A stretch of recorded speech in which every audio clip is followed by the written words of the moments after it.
Sonic Boom made shockwaves when it was announced a few months ago, featuring shocking new character designs and some pretty interesting looking gameplay. Needless to say, I wanted to try it out for myself, and thankfully I got the chance to do just that with an early hands-on of both the Wii U and 3DS versions of the game. Now, although they have some similarities, they are actually very different experiences. So this preview will be focusing solely on the Wii U version of the game, but make sure to check out our preview of the 3DS one too, which we've linked to in the description below. Unfortunately, due to Sega's limitations, I can't actually show you any footage from the game, so instead enjoy these screenshots that don't necessarily correlate with what I'm talking about.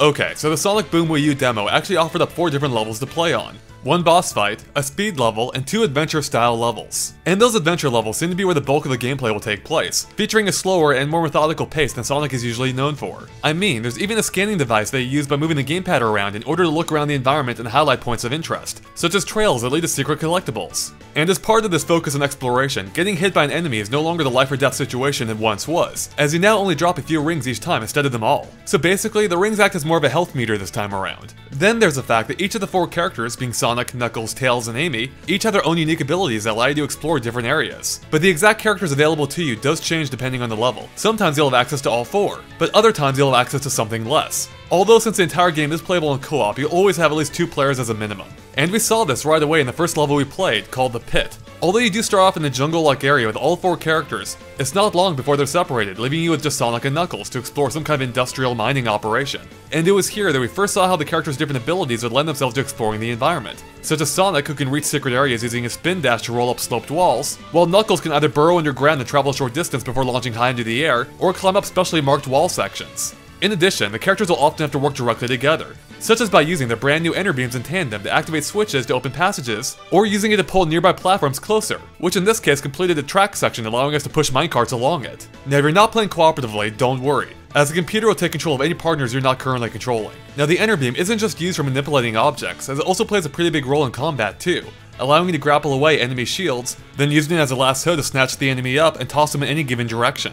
In fact, this is an essential element when fighting the level's boss, a giant drilling machine, as you'll have to lasso nearby enemies and then toss them into the drill itself. The other adventure level that we played paired Sonic with Amy, but this time in a sprawling underwater complex, where you'll have frequent encounters with the area's guardian that you'll have to often outrun at several points in classic 3D Sonic style. During these segments, you can either use a control stick for some loose analog control, or preferably the trigger buttons that simply switch between 1 to 3 lanes. And you'll even battle him at least one point too, during which we had to lasso enemies and throw them at him and knock him off a ledge. Now, when you're not running away from the Guardian, you'll find yourself with some platform-heavy rooms, some of which offer multiple routes depending on which character you're playing as. For instance, while Sonic can cross chasms using his homing attack, Amy can instead take a different route by climbing these pink platforms in what's essentially a side-scrolling section. And she can even use her hammer to swing from certain ones too. Now, although you can use either character to get through, it's well worth your time to switch characters throughout the level, as there are plenty of secret collectibles that only one or the other can collect. Now throughout both of the adventure levels, and really any stage, it was clear that Sega is injecting a lot of personality into the experience, as the characters talk amongst each other constantly. They offer up tips, compliments, and even crack jokes. Funny ones too, no less. And nowhere does this come through clearer than in the boss fight stage, where your team of 4 is to take on Dr. Eggman, or more accurately, the giant robot that he commands from his Eggmobile control room in the center of it.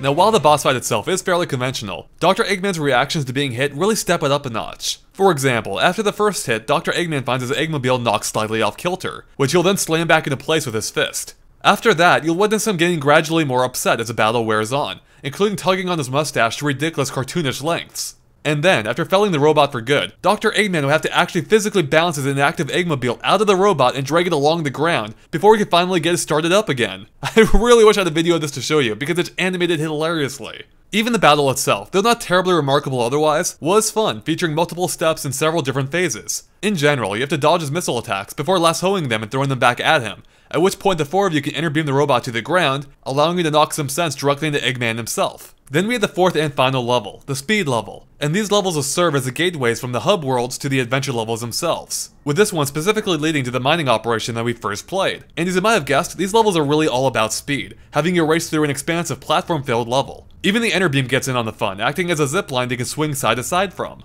This level is probably my favorite of the lot, and the one most reminiscent of what you would normally expect to find in a 3D Sonic game. Now the speed levels, like the boss ones and world hubs, always give you access to all 4 characters. And though that didn't seem to factor in too much in this one specifically, we were able to try out Tails' special abilities, which of course include hovering for a short time, shooting laser blasts, or throwing bombs that explode a few seconds later. Now levels aside, we unfortunately weren't able to see much more about the story itself during our playtime, but we were told that it revolves around a new villain called Lyric. which Dr. Eggman apparently is taking some notes from, which eventually leads up to the events of the upcoming Sonic Boom cartoon. We also learned a few more details about the game in general, including the fact that the game's difficulty actually scales dynamically depending on how well you're doing. So for example, if you end up dying a lot, your computer-controlled partner characters will actually begin to help out more, but only until you're through the section you're stuck in. Also, both the Wii U and 3DS versions feature some kind of interconnectivity, but we unfortunately don't know anything more about it. So that's most of the main details about Sonic Boom, but there's still one thing I haven't really discussed, and that's how it all plays.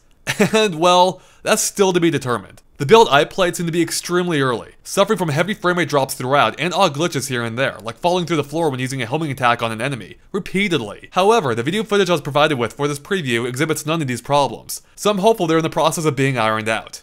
The more concerning issue is the game's pace. Outside of the occasional running segment, this game is slow. I mean, I kept trying to use a trigger as a run button like a Sonic Lost World, but no dice, so the characters here just move at an uncharacteristically glacial pace. And adding to this are the frequent combat sections, which really just bog down the pace even further. At points, it almost feels like more of a brawler due to how frequent and slow the combat is. But on the other hand, the boss fight and speed levels were a lot of fun, and the personality that seems to permeate every facet of this game is a big plus. So we'll have to wait and see how everything comes together when it releases this November. Oh, and make sure to check out our preview of the 3DS version of the game too, which I enjoyed a lot. There's a link in the description below. Thanks for watching, make sure to stay tuned to GameXplain.com for more Sonic Boom, including upcoming discussion videos very soon.